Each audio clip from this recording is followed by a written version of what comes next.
Hello and good morning. Welcome to the Alaska SeaLife Center for our first virtual visit of this new season. I want to thank anyone that tuned in last year for our early virtual visits. You made this possible, and we actually have sponsors this year so everyone gets to tune in. Our sponsors are Royal Caribbean Group through the Alaska Travel Industry Association Foundation. Now, these programs are going to run about a half hour, and they're all going to be hosted live from the Alaska SeaLife Center. But we're going to be kind of jumping around back and forth behind the scenes.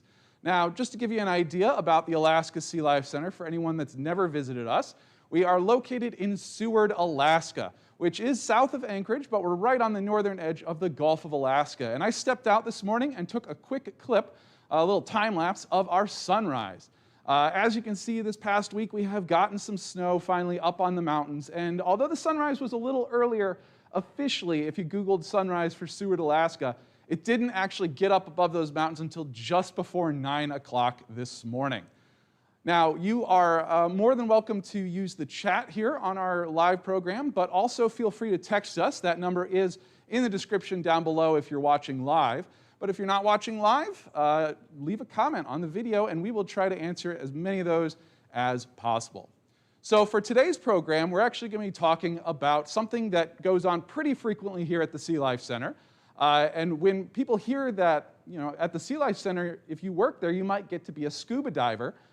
People are thinking, oh, we're going to jump out in the Gulf of Alaska. We're going to explore maybe shipwrecks, right? That's what comes to mind when we talk about scuba diving. But today, we're going to be talking about the most common diving we do at the SeaLife Center, and that actually is cleaning the tanks here. And so I'm going to toss it on over for our first video today. Well, this morning we are back behind the scenes in the Alaska SeaLife Center's dive locker. And in just a few moments, I'll actually be getting suited up to jump in the water as I tag along with two other divers, Chuck and Jared, as they clean one of our largest tanks here at the SeaLife Center, the diving seabird habitat, or the aviary. I'll be taking you along for this dive. We're just going to take my camera, put it in our nice dive housing, and I'll be able to jump in with you and show you an over-the-shoulder look at how we clean the largest tanks at the Alaska SeaLife Center. Let's get ready to jump on in. All right, so before I jump in the water, I need to get all my gear set up. I'm going to do that, but I'm going to walk you through as I do kind of what it is that we need to get in the water here at the Alaska SeaLife Center. Now, for anyone out there that does scuba dive, you might be familiar with some of what we've got. Some of it might be a little different, especially if you've never dove with a dry suit.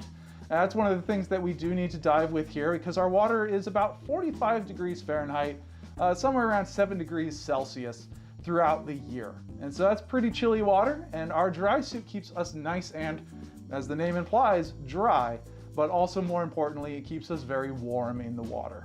All right, well, I'm gonna get my gear all put together and I'll walk you through it.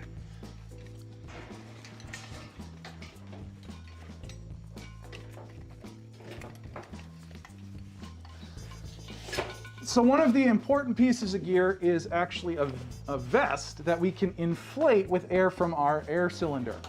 And this is called a BCD, or buoyancy control device. And by inflating this, we can make it a little easier to stay afloat at the surface, and we can let that air out to descend into the water. But once we're in the water, we'll actually be using our suit, the dry suit. We'll put air into that and let air out of that in order to make ourselves neutrally buoyant underwater. So this is good for the surface, and I'll get this all hooked up.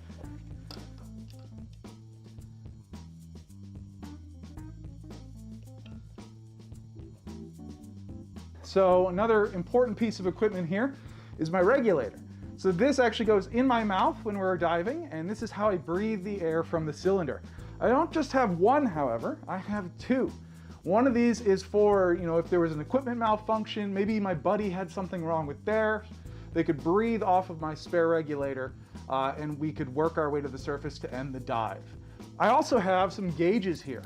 These tell us how much air is left in the cylinder, how quickly we're using it up, and it also tells us the depth. But since we're diving in one of our habitats today, we kind of know what the depth is, but that's on here as well.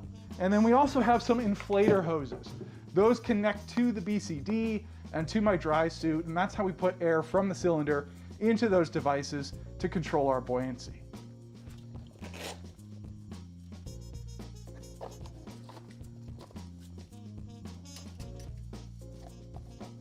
All right, so I've laid my cylinder, my regulator, my BCD all back here, but we've been talking so much about buoyancy only in terms of putting air into things to make ourselves lighter or letting air out to make ourselves a little heavier.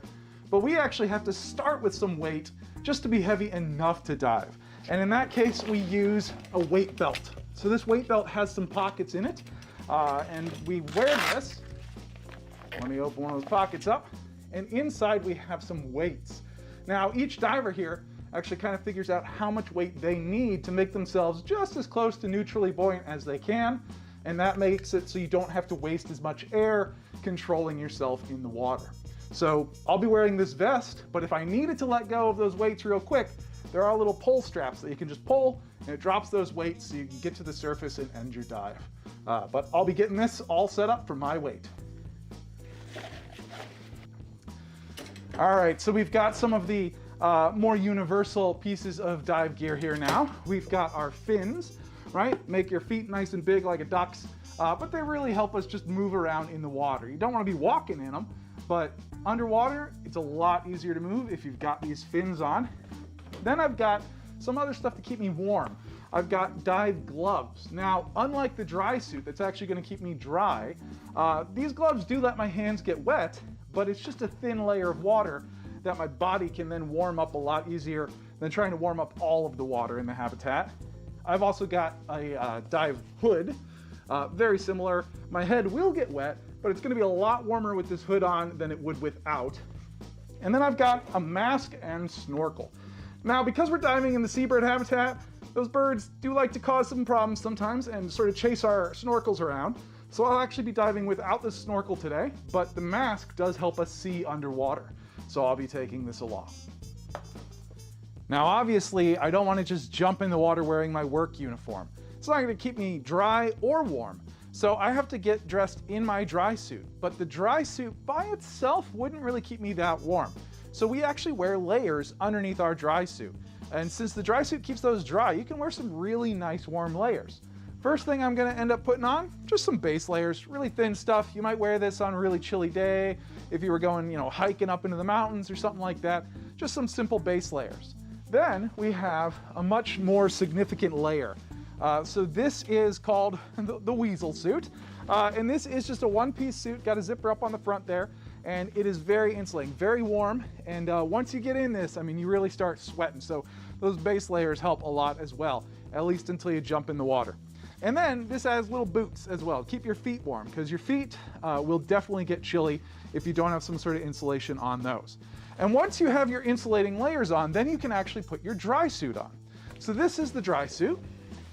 And you can see there's a rubber seal here. This is where my head's going to come out. So like we mentioned earlier, I have a hood and I have gloves. My head and my hands are going to get wet. The hood and the gloves are going to keep them a little, warmer than they'd otherwise be, but you need some sort of way for them to come out of the suit without the rest of your suit getting wet. So that's where this seal comes in. It just forms a little barrier against your neck, and it keeps the rest of the suit from flooding. And likewise, down on the wrists here, we have some wrist seals. So my hand will come out from there, and this will be around my wrist and form a nice watertight seal. Now, as far as watertight seals go, the first thing to come to mind probably isn't a zipper, but that's actually what these suits use. So right across the front here, you can see there's a zipper. I'll show you a close-up of it here. And that zipper is actually a double zipper. So there is an outer zipper that protects the inner zipper. The inner zipper is the one that's actually watertight. And this is the same type of zipper that they use on spacesuits to have those be airtight, right? Now, speaking of air, earlier we talked about the inflator hoses that can pump air from my cylinder into my BCD, or there's one from my cylinder into my suit, and that plugs in right here. There's a little button, it's kind of in the middle of your chest, and so sometimes you'll see divers go down and they'll push that button a couple times and then they sort of hover. That's because that adds air to the suit, makes them more buoyant. But sometimes you'll also see our divers sort of raise their left arm up and these bubbles come out of their shoulder, and that's this right here. So that's to release air out. You kind of set it where you want, it's a little dial, and then you just raise your arm up and those bubbles come out, and that helps you not just float to the surface when you add air. So I'm gonna get all suited up in this dry suit. I'll grab the rest of my gear, we'll head upstairs. I'll see you up there. All right, a little bit of post-recording narration here for you, because now of course we have the camera in the housing for the dive, but we had to get up there and had to put on our suits, which does include the dreaded neck seal. A little bit of a struggle getting into that sometimes, but we have to put all of this gear on before we're in the water. And all said, it's about 100 pounds worth of equipment that we're putting on, including that weight belt, of course. So it's pretty heavy, and we're eager to get into the water. Got a little buddy check up top, and then Chuck just picked up a bag there. That's for kind of doing a preliminary sweep, and we set out into the water. This is just letting the air out of my BCD so that we can drift on down. And the nice thing about the aviary is that there's lots of things living in there, and they stay in there when you're diving. So it's not just a sterile tank. For example, we have a lot of these rockfish, lots of different types of fish in the aviary. This one wasn't too sure about the camera, putting up its little defensive spines there.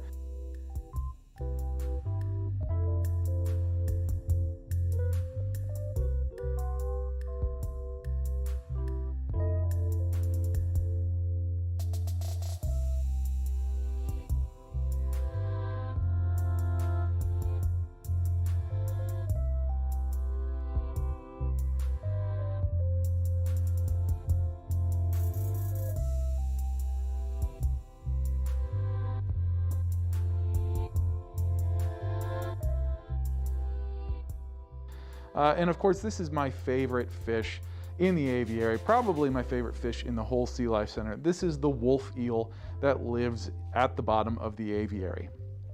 She's very shy, she's very timid, very sweet, but she's usually just kind of tucked back in her den. Sometimes we'll actually take food in there and hand feed her. And as I mentioned, of course, the birds are pretty rambunctious. This is a youngster, a little tufted puffin there. Came on down, checked this out, didn't really cause too many problems. But sometimes they'll go after like bubbles or, like I said, your snorkel. But that's one of the nice things about the aviary, is that there's all these things living in there. Unfortunately, that's also why we have to clean it. So you can imagine, with all these fish and the birds and the food we toss out there for these animals, you can see all this algae that grows in there as well, drifting around on the water and on the rocks. That's why we have to get in these tanks and clean, is after the waste of the animals and to keep that algae under control. So you can see one of the first things that's notable when we're cleaning is this white hose. This is actually the siphon. So here's Jared, he's just going around with the siphon. Think of it as sort of an underwater vacuum cleaner. This actually plugs into our pump room downstairs, and we're able to just let water suck up in that tube, and we can use that to clean up sort of algae that's settled on the bottom or waste from birds. Meanwhile, Chuck is over at the windows, and so Chuck's actually going to be scrubbing these windows. And it's not as bad in the aviary as it is in our sea lion tank or our seal tank, for example. We'll get to that a little later. But algae grows on these windows, and we want to make sure that the public gets good views. So that's kind of what the diver at the windows does during these dives, is they're just going, they're scrubbing, they're looking for any little scratches, where algae might be kind of nestled in there, or just areas where algae is growing right on the acrylic, and we get in there and scrub. And that suction cup helps you sort of stay in place while you're doing this, because otherwise you drift around. It's kind of like working in, I don't know, a microgravity environment. You need that suction cup to hold you in place. But that's what we do on these cleaning dives. So now we'll head back up to the surface and wrap up our dive. All right, well, back in the dive locker. And after a dive, you got to put all this gear away. You basically have to rinse everything in fresh water to get the salt water off of it, get it all hung back up, and then there's a warm shower. And back to work on the floor. All right, well, welcome back live to the Alaska SeaLife Center. That was just kind of a behind-the-scenes look at how we actually clean the tanks here. We do have to put on all that gear, and I've actually laid that gear out here. I'll show it again to you. It's about 100 pounds worth of gear that we have to put out. Now, if you're used to diving in like a more tropical region, of course you don't have the dry suit. You might get away with just a wetsuit. And people do every once in a while get out there in a wetsuit here in Alaska. But like I said, the water is about 45 degrees Fahrenheit or 7 Celsius kind of throughout the year, which that's actually a little bit of a benefit that it doesn't change too much through the year for us, because if you're used to it in the summer, you're used to it for most of the winter. There's a couple little weeks in there where it does get pretty chilly, and especially if it's very windy out there, before you're getting in the water or are tendered up top, that's no fun to be in those conditions. But we have gotten a couple questions here. I actually see one of about how long does it take to clean. We got that on our chat here. And again, feel free to toss any questions you have in the chat, or if you're not logged in on YouTube, we do have our number down below that you can text us questions at. But about how long does it take to clean? Well, getting all this gear on, that can be about a half hour or so, mostly just getting it out, staging it, attaching all the parts like you saw earlier on. You kind of got to connect everything. Then we got to haul that upstairs. And by the time we get in the water, you're maybe a half hour into the whole thing. And then it depends on how messy the tanks are as far as how long you have to spend in the water. But up to an hour or so isn't unusual. And we do these a couple times a week, sometimes a little more, sometimes a little less. For example, in the summer, we get a lot of sunlight in these tanks, and that means the algae grows abundantly on some of those windows that get direct sunlight. And when that happens, of course, we have to clean it more often. And we're actually going to talk a little bit about something we had to do very recently. If anyone just visited us recently here at the SeaLife Center, you may have seen that some of our tanks looked a little different. And so that is because we had to do a real deep clean on some of those windows. And for that, we're going to go back behind the scenes into another exhibit. Well, the morning sun hasn't quite gotten high enough in the sky to reach down to me just yet, but believe it or not, I am standing in the seal habitat here at the Alaska SeaLife Center. Now, if you've ever visited us before, or you may have seen some of our other videos, you might know this isn't what the seal habitat normally looks like. Usually it is filled with water. There's a couple seals swimming around in here, but we have actually drained the seal habitat and the stellar sea lion habitat here at the SeaLife Center. The reason for that goes back to something I touched on in that dive video, which is that when we're scrubbing the windows in these habitats, we're trying to get algae off of the acrylic. And if there's any scratches in the acrylic, that makes our job a lot more difficult, because the algae will actually kind of get down in those scratches, and it's just difficult to get in there with the scrubbing pad and get them clean. Here you can actually see a clip of Leo, one of our other divers here at the center, really having a time with some of the scratches in the stellar sea lion habitat. And so for years and years and years, scratches have just kind of built up in the acrylic in these two habitats, and it's made our job a lot more difficult when we come in to clean the windows. So we thought this was a great time to drain these habitats out, bring in a professional team to actually buff those windows smooth for us. Now, before we could drain the habitat, there's a couple things we had to do. First of all, obviously, we had to make sure the animals were off the habitat. We didn't want them in here when there was no water. But secondly, we actually had to secure the windows very firmly in place. And you can see back behind me, there are actually some brackets on the bottom and the top of this window. And the reason for that is because the water pressure usually holds these windows pretty firmly against their frames. You might imagine just tons of pressure from that water. But as we drained it, that pressure was going to drop away. And so you can see here, we sent in divers to put these brackets in place. Here's Chuck actually kind of ratcheting those down and making sure that those windows are firmly held against their frames. That way we could begin draining.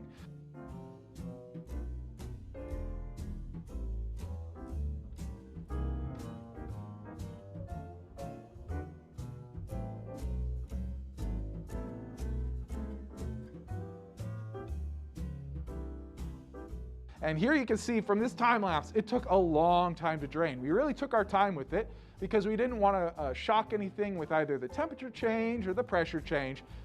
Now, once we drained that tank all the way down, we came in and power washed it just to make sure it was safe to walk around because it was covered in super slick algae.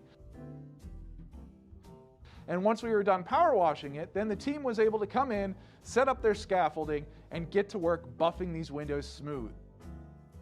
From the video, you can see it is a multi-step process. They did a couple little passes, and then they went and actually visually inspected the whole window, looking for any deep blemishes or deep scratches, anywhere that really needed a lot of focus. And then they went in and they made sure the entire window was buffed smooth for us.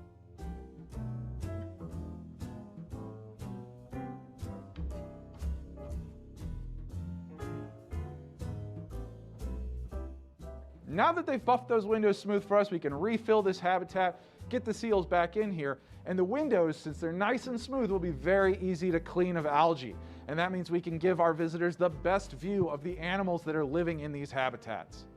And now, back on out to the floor. All right, well, that was a little explanation as to what exactly we do if those scratches get too bad. As you saw, there was that clip with Leo, and those scratches can get millimeters deep, but very thin, and so that algae really gets down in there. So it's kind of been a very exciting relief for us to be able to drain those tanks out and get those windows buffed. We're all pretty anxious to see just how much easier it is to get that algae off of the acrylic now. And believe it or not, we went and did that shot just a couple days ago, and then yesterday they started refilling the seal habitat. So you can see this shot here. It was a slow process. It took about 20 hours for the tank to fill all the way back up. And we haven't put the seals back in there just yet. We're actually going to have to send divers in to pre-clean this tank because all the dead algae, you can kind of see that water looks a little gross in there just now. So we're going to be sending divers into that tank to get it all pre-cleaned, and then we'll be moving the seals back out onto habitat. Now, I mentioned we also did this with the sea lions, and sea lions has already been refilled, and they're swimming around in there. And we did have a question texted to us, where did the animals go? I believe we had a question from Sterling Elementary asking, where did the seals go?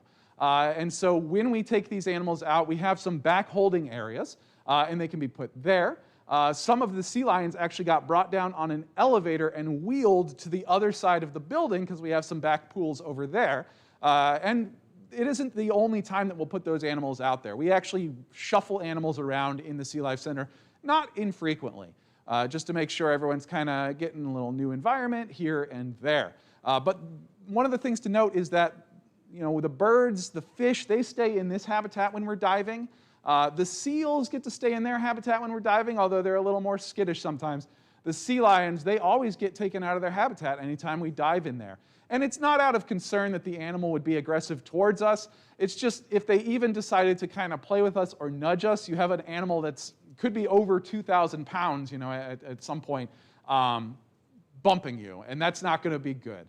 But we're going to kind of get into our question and answer session here. I know we've actually got a couple questions in, and if you have any, feel free to toss those in the chat here on the live YouTube program, or if you're watching live, you can also text that number that's down in the description just now. But I think we've got some questions. Do you use these dive suits in the bay, or are they strictly for tank use? All right. Do we use these dive suits in the bay, or are they simply for the tank cleaning? So we actually can use all of this dive equipment out in the bay. We'll swap out our gauges for a computer out there. It gives us the same information, but it just logs a little bit more information as well. But all of this gear is fine to go out into the bay. And we'll even do shore dives right behind the SeaLife Center. Maybe that's a future episode.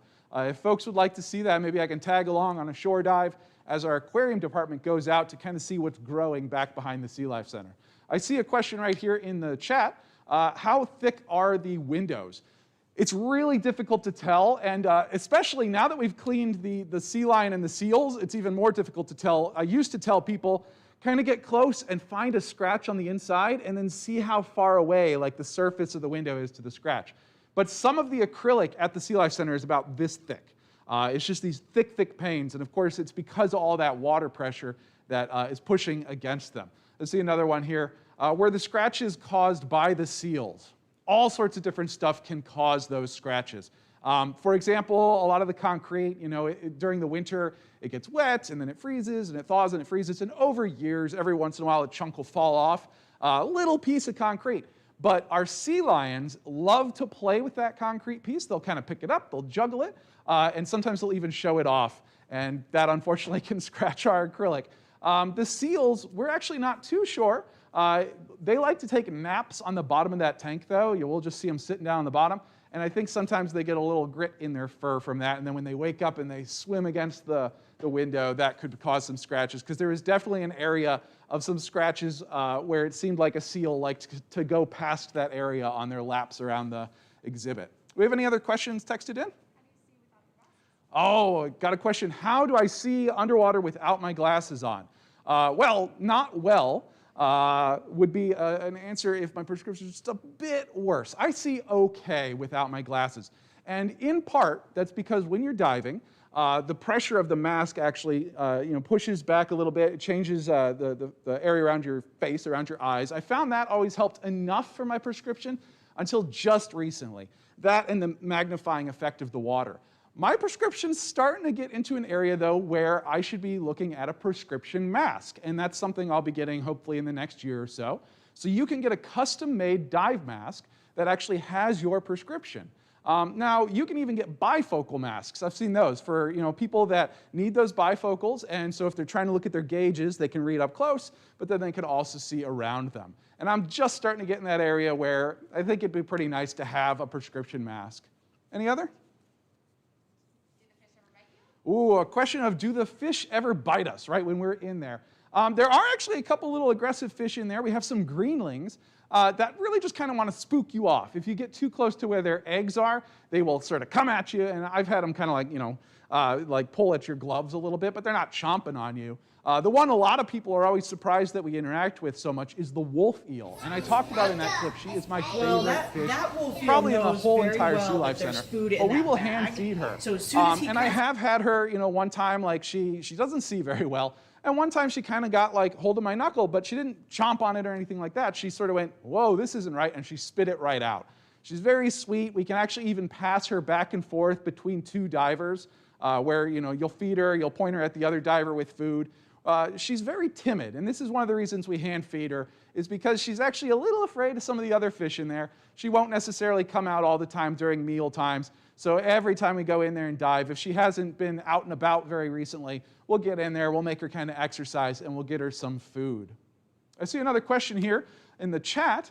Is the water pumped in from the ocean, or is it filtered first? So both.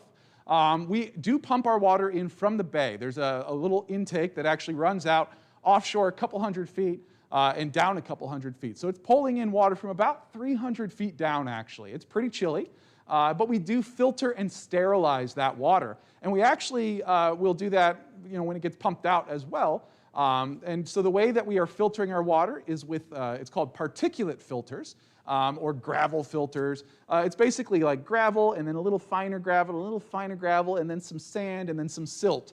And it's basically like just stacking up a bunch of really, like coarse coffee filters, and then a finer filter and a finer filter and a finer filter. And that gets a lot of the debris out, a lot of the detritus that might come in that water. But we like to sterilize it as well. And we have a couple methods for that. We can use ultraviolet light, or we've used ozone in the past as well. So different ways of making sure that water is clean. All right, yeah? How do you make sure that divers are safe? Ooh, a question of how do we make sure that our divers are safe on these? Well, when we are diving, let's say we're diving in the aviary. We actually have a person there with us, and you might have seen that in the aviary footage where someone handed one of our divers like a little bag. And so that person is the tender, and they are always there. They come out with us, they make sure we've got our gear.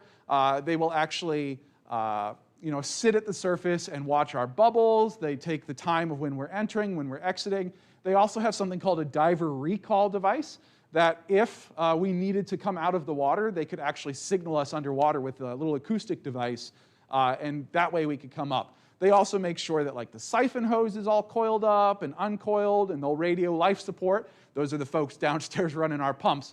They'll radio them to let them know, oh, turn the siphon on or turn it off. So the tender actually does a ton of work through these dives, and they're the ones ultimately kind of keeping an eye on us. But the other thing is when we dive, we'll always use a buddy system where we have a couple people in there so we can kind of keep eyes on each other. And I was fortunate enough to get in there. I was a third diver when I was filming Chuck and Jared, so we even had more eyes in the water. It's a great question. You got more?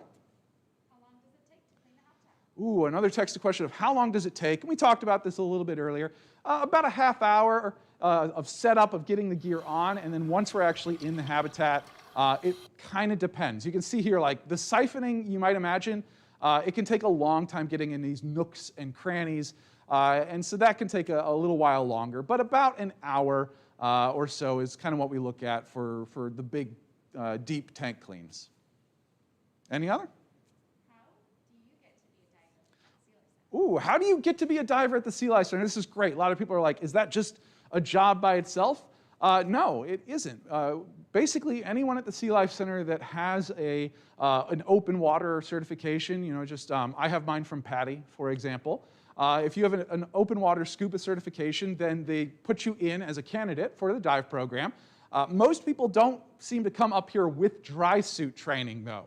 So that's one of the things we'll do with people is if they're interested in helping out with the dives, if they're interested in cleaning those tanks, we'll actually get them trained up for dry suit and make sure that they're all good with that, because it's a little different, filling your suit with air to make yourself float more or letting that air out. And so that's pretty much the one big hurdle is that. We've got like a physical process, but we even have volunteers that don't officially work at the SeaLife Center, but they're part of our volunteer dive program. And those folks come in with their own gear and their own certifications.